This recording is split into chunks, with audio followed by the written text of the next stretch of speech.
Fundamental मौलिक अधिकार और मौलिक कर्तव्य, फंडामेंटल राइट्स और फंडामेंटल ड्यूटीज़, ये तो कम से कम पता होना ही चाहिए। Hey guys, welcome to my blog. आज बहुत लेट हो गया, 12:30 बज गया अभी ब्लॉगिंग स्टार्ट किए, क्योंकि मॉर्निंग में आज चले गए थे वहाँ मामा के घर। आज क्योंकि अस्थि चुनने का दिन था, आज अस्थि चुन के लोग ले जाएंगे बनारस अस्थि विसर्जन करने के लिए, तो उसी कारण से आज लेट हो गया। तो अभी हम आके नहाए और कुछ खाए और अब जा रहे थोड़ा आराम करने, फिर उठ के जो थोड़ा मोड़ा पढ़ना है आज पढ़ेंगे, क्योंकि 2 दिन से बिल्कुल ही नहीं पढ़ पाए हैं, इधर उधर भाग दौड़ करके व्यस्त थे।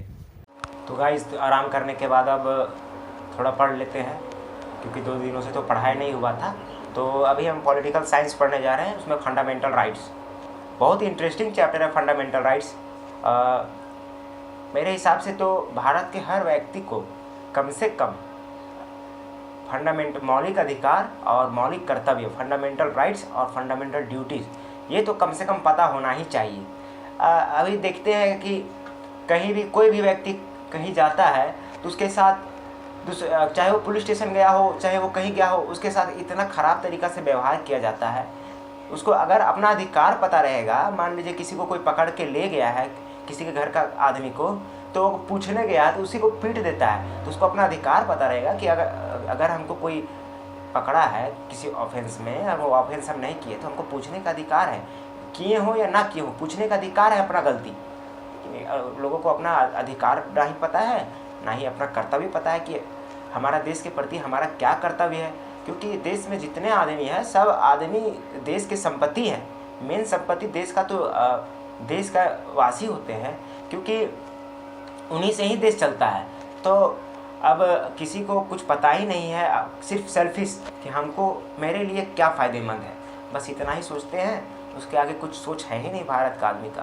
तो सब आदमी को कम से कम फंडामेंटल राइट्स और फंडामेंटल ड्यूटीज़ समझना चाहिए और जानना चाहिए। अभी पढ़ते हैं इसको, उसके बाद देखते हैं आगे क्या होता है। तो गाइस, फंडामेंटल राइट चैप्टर ख़त्म हुआ, लगभग 2.25 घंटा लग गया पढ़ने में। इसको टाइम 5:30 बज गया, लेकिन इस पहले भी मेरा 3-4 बार पढ़ा हुआ है, इसीलिए जल्दी हो गया, नहीं तो 2.5 घंटा में होना नहीं है, 1 दिन पूरा लगेगा फंडामेंटल राइट पढ़ने और समझने में। तो बहुत ही इंटरेस्टिंग चैप्टर है, बहुत ही इंटरेस्टिंग है फंडामेंटल राइट्स।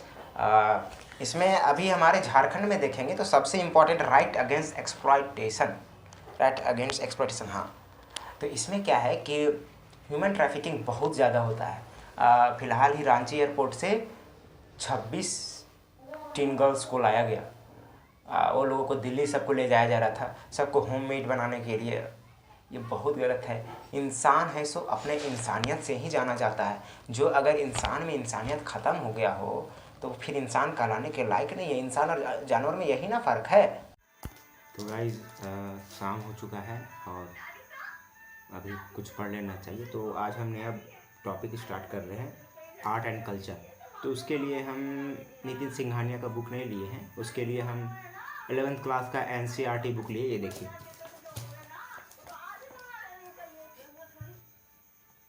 बहुत मेरे हिसाब से बेस्ट बुक है। इसको अगर थॉरोली पढ़ लेंगे तो मेरे हिसाब से सारा क्वेश्चन भिड़ना चाहिए। बाकी थोड़ा अपना दिमाग तो लगाना ही है। नितिन सिंघानिया बहुत मोटा बुक है, मेरे दोस्त के पास था तो हम देखे थे उसको, और इसको हम एक बार लेने से पहले एक बार इसको रीड किए थे। तो काफ़ी बेहतर बुक है और लगभग हर एक टॉपिक को ही टच करते हुए गया है, तो बेहतर है मेरे हिसाब से यही। इसको भी देखते हैं, 1-2 चैप्टर पढ़ते हैं, उसके बाद फिर खाना खाएंगे, उसके बाद लास्ट में क्वेश्चन सॉल्व करके फिर सो जाएंगे। तो गाइज, अभी खाना खा लिए, अब क्वेश्चन सॉल्व करेंगे। तो अभी आज 2 टॉपिक मेनली पढ़े हैं, पॉलिटी और ये आर्ट एंड कल्चर। तो ये सब का क्वेश्चन सॉल्व करते हैं। देखिए, ये दिशा का मेरा ऑब्जेक्टिव बुक है, बहुत बेहतर बुक है। हर एक टॉपिक का क्वेश्चन है, बहुत जेन्युइन क्वेश्चन है, मतलब जो ज़्यादातर कंपटीशन में पूछता है और पूछा हुआ क्वेश्चन है, जैसे GPSC, UPSC, UPPCS, बहुत सारे स्टेट PCS के क्वेश्चन इसमें पूछे हुए हैं। तो आपको हम इसमें दिखाते हैं कि सारा टॉपिक बिल्कुल बहुत ही जेन्युइन क्वेश्चंस पूछा हुआ है। गाइस, ये देखिए दिशा का बुक है, इसमें देखिए हर एक टॉपिक को कवर किया हुआ है। Indian history, art and culture, geography, Indian polity schemes, act and amendment, SC judgement, जितना भी है। तो ये देखिए, अभी हम सेक्शन सी इंडियन पॉलिटी को कवर करेंगे, ठीक है। उसके बाद इधर देखिए आर्ट एंड कल्चर, ये जनरल नॉलेज में आर्ट एंड कल्चर तीसरा नंबर में, इसको हम अभी कवर करेंगे। जो पढ़े हैं उसमें से कुछ क्वेश्चंस बनाएंगे, उसके बाद सो जाएंगे।